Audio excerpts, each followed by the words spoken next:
Voltamos com o Horizonte Debate e o nosso tema hoje é essa ideologia desarmamentista do presidente Bolsonaro e seu decreto. Participe com a gente pelo nosso WhatsApp, o número é o 31 99642 8473. Não se esqueça de colocar o seu nome de onde você está falando. Gente, gostaria de saber a respeito dessa questão do decreto.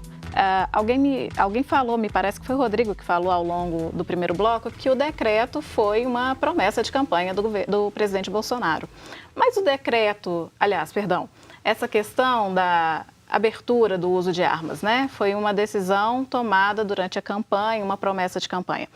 Essa decisão, na verdade, ela deveria ter sido feita por decreto ou não? Na verdade, a decisão não é pela utilização da arma, né? A arma ela já existia e a regra geral é que a arma é proibida, salvo nas exceções lá do artigo 4º, artigo 6º, artigo 10º, que são os artigos que estipulam isso na lei especial. O que é importante ressaltar é que a pessoa ela pode ter arma, né? Ela pode tanto portar quanto ter a posse. É uma faculdade da pessoa. Então, a pessoa que se sente, não que eu estou defendendo que todo mundo tem que se armar, eu estou dizendo o seguinte, a pessoa que se sinta preparada para tanto, ela pode optar para conseguir o porte ou a posse da arma. E como é feito isso? É sem critério, de maneira indiscriminada, para qualquer um? Não, tá? Tem lá uma série, tem um rol taxativo, com uma série de requisitos, dentre eles a necessidade de se demonstrar que é necessária a utilização da arma, aptidão física não técnica, que faz através de um curso de tiros, aptidão psicológica, certidões criminais. E tem até um assunto interessante, né? O fato da pessoa ter certidão de antecedentes criminais, ter uma certidão negativa de antecedentes criminais, faz com que essa pessoa não vá cometer um delito no futuro. Não, um fato não se liga com o outro, não tem nada a ver, não se relaciona um com o outro. O fato é que isso que já existia antes, né? O que veio com o decreto foi uma regulamentação, e trazendo, né, de umas maneiras ou outras, uma ampliação, inclusive acrescentando aí o advogado nesse rol, né doutora?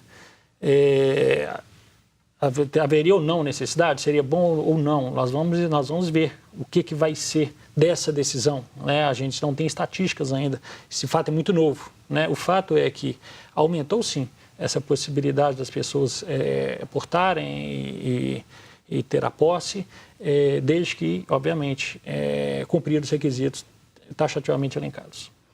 Felipe, o Rodrigo falou das exceções, que sempre, né, que já podia, mas existiam exceções.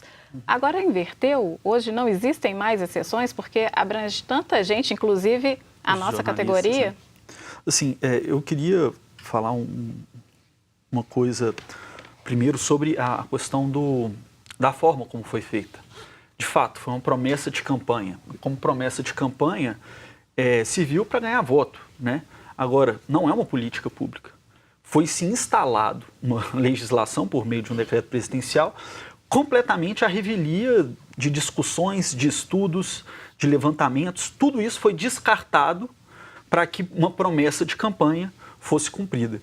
Isso é muito interessante, isso tem que ser observado, porque é o seguinte, o próprio Sérgio Moro, ministro, né, da Justiça e da Segurança Pública, falou que aquilo não é uma política de segurança pública, né? Então, a que serve essa lógica? A gente sabe que existe também uma busca por uma identidade mais alinhada com o governo dos Estados Unidos, que tem um viés armamentista, e também com uma leitura da realidade em que tudo pode se resolver na base do tiro. A gente não pode deixar isso de lado. Eu acredito que aqueles que não concordam, como eu não concordo, têm que se colocar e têm que definir o que está acontecendo e denunciar o que está acontecendo. Então, de fato, foi um decreto que se mostra tão irracional que em pouquíssimo tempo ele tem que voltar atrás. 14 governadores de estados pediram um recuo. E é incrível se não me engano, foi ainda nessa semana. O presidente do Brasil aparece mostrando um fuzil de uma marca brasileira, armas de pequeno, né, menores, né, pistolas, mostrando, falando, olha, eu não sou garoto propaganda daqui da marca, não, mas olha só esse material. Então, assim, olha, a quem serve isso? Que é da indústria, serve à indústria armamentista. Até porque era um grande financiador de campanhas. A bancada da Bíblia, bala e boi. Acrescentando na sua fala, porque para a legislação foi feito todo um estudo.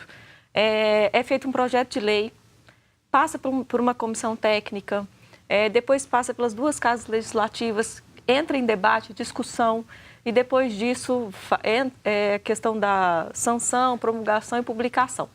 Na legislação ainda veio a previsão em 2005 do referendo, que era para submeter a votação na população se era proibido ou não a venda de armas, e aí naquela ocasião. Então, o objetivo da lei principal era desarmar.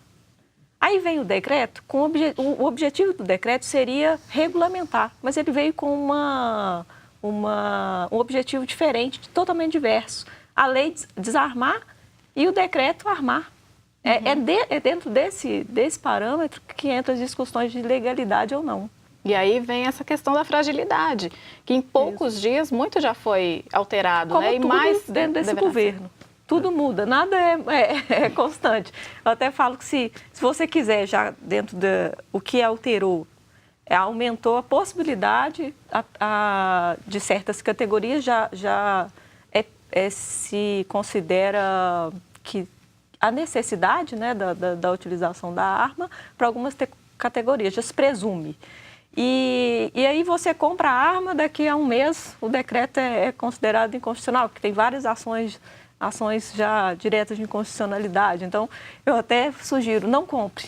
Espere, mesmo que você esteja dentro daquelas categorias, se você sente que quer uma arma, não compre. Espere até uma definição, definição completa. Tá certo, gente. Chegou aqui uma pergunta do nosso WhatsApp. Um pouco grandinha, vou ler.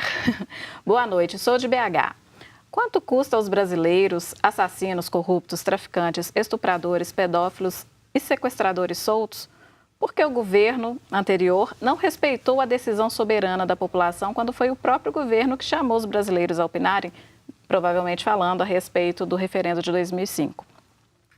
Qual país do mundo, além do Brasil, os bandidos, não as vítimas, são indenizados? Falando aquele auxílio, né, que os detentos que auxílio pagam... reclusão. Isso, auxílio reclusão, que pagam INSS. Os direitos humanos, além de proteger bandidos, o que faz para suas vítimas? Ninguém no Brasil nunca viu. Essa é a opinião do Juan, do bairro Nazaré, aqui em Belo Horizonte. Então, quem gostaria de comentar?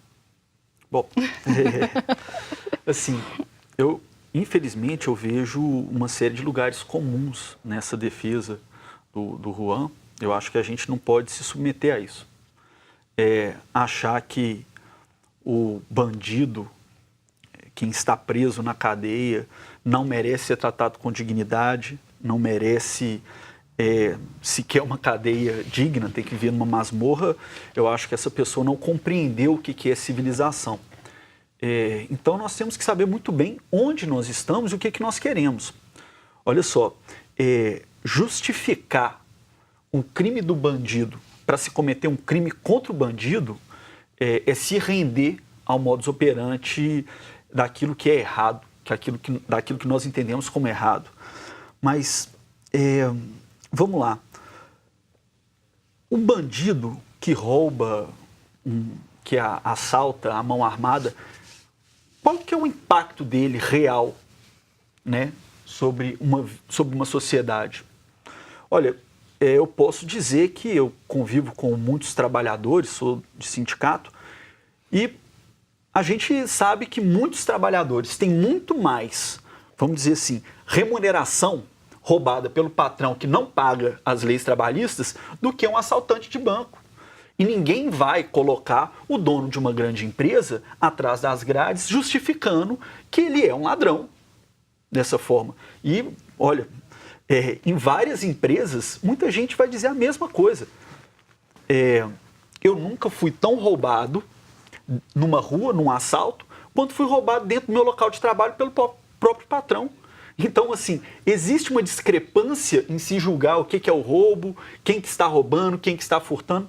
Olha, gente, a gente vê aí, o dono da Vale está solto. Rodrigo. Eu acho que realmente... Presidente da Vale, perdão. O fato eu acho que é um pouco grave essa afirmação pelo seguinte, o patrão que rouba, existe uma... eu não estou falando, só estou replicando. O patrão que rouba, primeiro, existe uma tipificação penal, o artigo 68A, Código Penal, apropriação indébita previdenciária, a doutora sabe disso muito bem. Justiça do Trabalho, se se contrata com o PJ e há vínculo empregatício, geralmente os funcionários eles demandam, requerendo o vínculo empregatício, né, com os requisitos do artigo 2º e 3º da CLT, subordinação, onerosidade, na eventualidade e tudo mais. E se realmente ficar comprovado o vínculo de emprego, ali se paga, e ali também se não só paga o empregado, como também paga o INSS.